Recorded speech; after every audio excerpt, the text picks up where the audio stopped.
સુરતમાં લોકો સાથે છેતરપિંડી કરવા માટે ભેજા બાજુ અવનવી તરકીબો અપનાવતા હોય છે ત્યારે પાંડેસરા વિસ્તારમાં માત્ર મહિલાઓને જ લોન મળશે તેવી કંપની હોવાનું કહી રૂપિયા એકઠા કર્યા હતા. બાદમાં 22 લાખ રૂપિયાની છેતરપિંડી આચરનાર આરોપીને પોલીસે ઝડપી લઈને કાયદેસરની કાર્યવાહી હાથ ધરી છે. પોલીસે રૂપિયા 22 લાખના છેતરપિંડી કરનાર આરોપી આકાશ હીરાભાઈની ધરપકડ કરી છે. આરોપી આશીર્વાદ કંપનીમાં કામ કરતો હતો.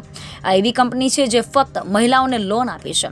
આરોપીઓ જુદી જુદી મહિલાઓના નામે લોન બતાવી છે, પરંતુ ખરેખર તે મહિલાઓને લોન આપવામાં આવી ન હતી તથા આરોપીએ તમામ પૈસાઓ પોતાના અંગત કામો માટે વાપર્યા છે. મહિલાઓ સાથે છેતરપિંડી થતી હોવાનો મામલો કંપનીના મેનેજરે પાંડેસરા પોલીસ સ્ટેશનમાં ફરિયાદ નોંધાવી હતી. પોલીસે છેતરપિંડીનો ગુનો દાખલ કરીને આરોપી આકાશ હીરાભાઈની ધરપકડ કરી છે. પોલીસે કહ્યું કે આરોપીએ કંપનીમાંથી ઉચાપત કરી હતી, જેથી આરોપીને ઝડપી લઈને આગળની કાર્યવાહી હાથ ધરી છે.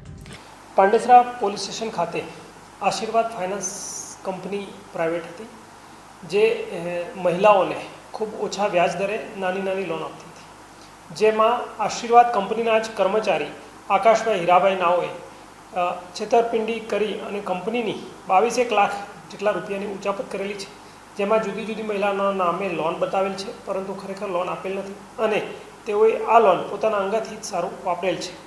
જે મતલબની ફરિયાદ ભાવેશભાઈની રજીસ્ટર કરી પાંડેસરા પોલીસે ગુનો દાખલ કરેલ છે અને ગઈકાલે આરોપી આકાશ હીરાભાઈ નાઓને અટક કરવામાં આવેલા છે અને મુદ્દામાલ રિકવરી માટે પીએસઆઈ શ્રી પુરાણી નાઓ તપાસ ચલાવી રહેલા છે અને આગળની કાર્યવાહી તેઓ દ્વારા કરવામાં આવી રહી છે.